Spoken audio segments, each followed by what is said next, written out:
Hello YouTube, Southeast Stacker here. So, I've been thinking on doing a video, something that maybe helps some of the newcomers.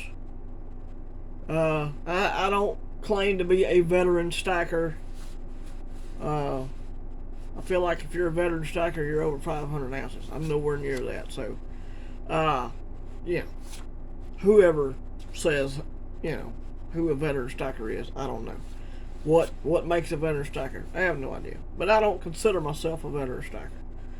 So I got some do's and I got some don'ts. So some do's and don'ts that will hopefully help you out. I've got more do's than don'ts. So, and some of these may actually kind of be the same.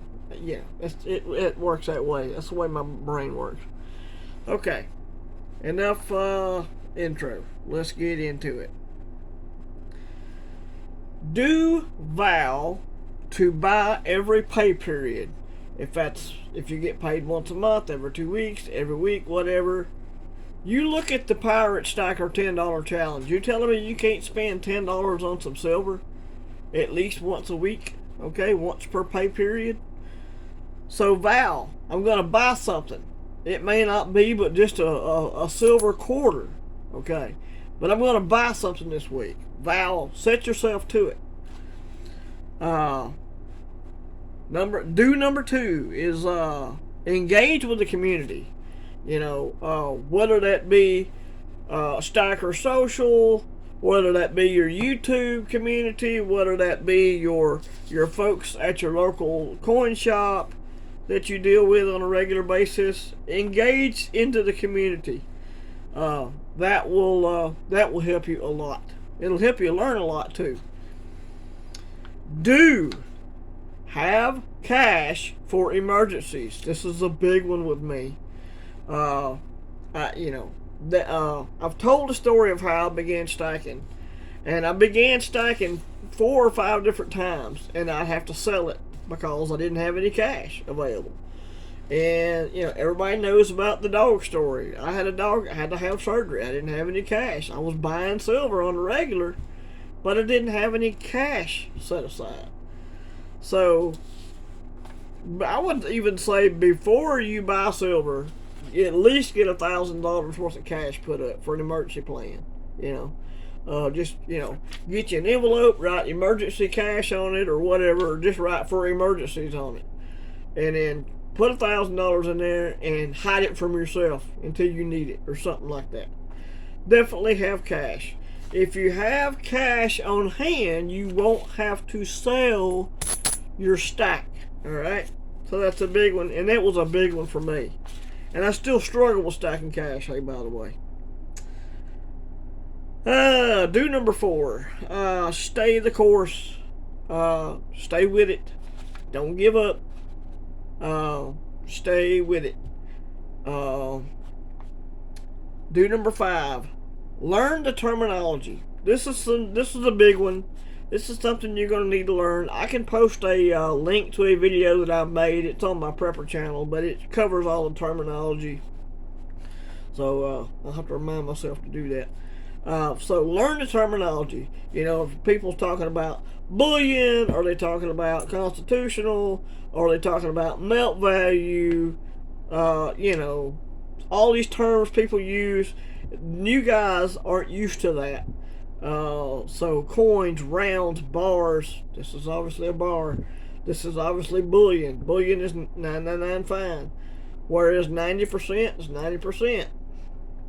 Anyway, so learn the terminology. All right. Next up, buy the dip, but only if you can.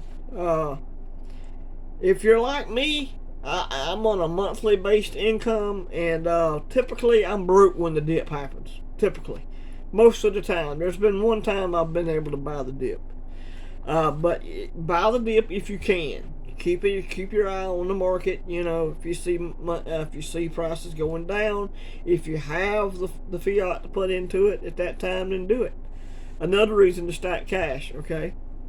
Anyway, dollar cost average. That's a big do. You like I said, you can't catch the dip all the time. I can anyway. I don't have thousands of dollars of set aside. So dollar cost average. Next up, live simple. Live a simple life. Don't spend your money on stupid crap like video games and eating out every day when you can take a sack lunch. It's boring, yes, but it saves you money, and then you can put it into your physical savings account here. And as your little stack grows, you feel better about it. Do buy what you like. Now, I would say on this one, buy what you like. But if you're talking about low mintage hand poured stuff, I would stay away from that until you get your base stack. Whatever that number is. Do you want 50 ounces base stack or 100 ounces base stack? Stay away from the expensive stuff, the spendy stuff, until you get your base stack down. Focus on weight. Focus on maybe it's fractional, whatever. Just stay away from the high dollar stuff until you get your base stack. Take a sack lunch. I already talked about that. That was one that was the same. Stay away from low mintage. Buy fractional gold. Your people will tell you don't buy fractional gold.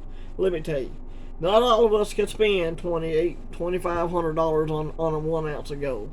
Some gold is better than no gold. So if you want to buy a piece of fractional gold, I say that's a do. Some people are gonna get mad about that, but whatever. All right, here we go. That's all my do's up to this point, unless I think of another one. So now we're on the don'ts category. This is a big one for new stackers, new stacker channels. Do not try to keep up with other people's pace. They're not you. You're not them. Everybody's budget is different. So do not try to follow other people's pace. Other people may be better suited for stacking. You may be like me, one of these broke suckers that it struggles to stack.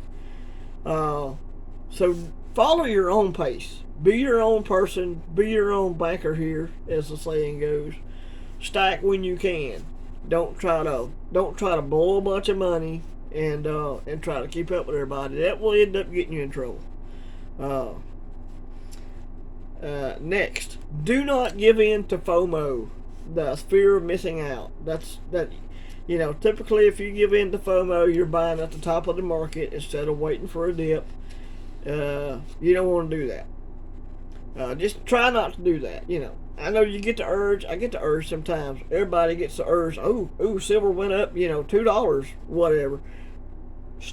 Try not to give in to FOMO. Alright, Silverstruck is not going to like this one. Do not use guardhouse boxes. Get yourself some tubes. Okay. All the guardhouse box is a motivation factor. Okay. You buy you up a bunch of tubes. Buy you some empty tubes. Whether that be for quarters or for half dollars or for rounds or for Morgan dollars. Buy you some tubes. And if they're empty, set them up here where you see them every day. That'll motivate you to buy some stuff, when you can. And as you can see, this tube isn't even halfway full yet. But it's there, and I see it. I'm looking at it. I'm thinking about it. Okay?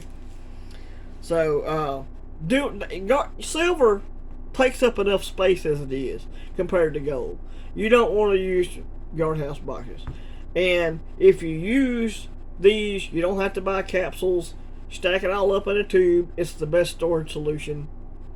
I don't give a damn what anybody tells you. That's the best storage solution for me, anyway. Let's see. And one more thing. Use tubes. Talk about that. Don't give up. Again, just don't give up. Stay the course. Don't try to follow other people's stacking pace. Vow to buy something every week or every pay period, whatever that is for you. I think these will help you stack. And if you engage, now a lot of things about especially being a YouTuber is, well, if I buy more silver, I'll have more videos. Or if I buy more gold, I'll have more videos. This is why I tell you to engage with the stacking community. Mail calls help. They help to keep your channel active. Y'all see me unbox mail calls all the time. You'll see me do World Money Wins ones after a while. Me and him did a chip trade. So if you engage with the community, they'll help you learn. They'll steer you away from stuff. You know, engage the community. Learn the terminology. You know, I've already gone over all these, but I'm typically a repeater. So, you know, maybe this will help somebody. And I will, if you want to learn the terminology, if there's stuff you don't know about that, I will link a video where I go over all the terminology and what it means. So thank y'all for watching. This is something I've had on my mind here lately.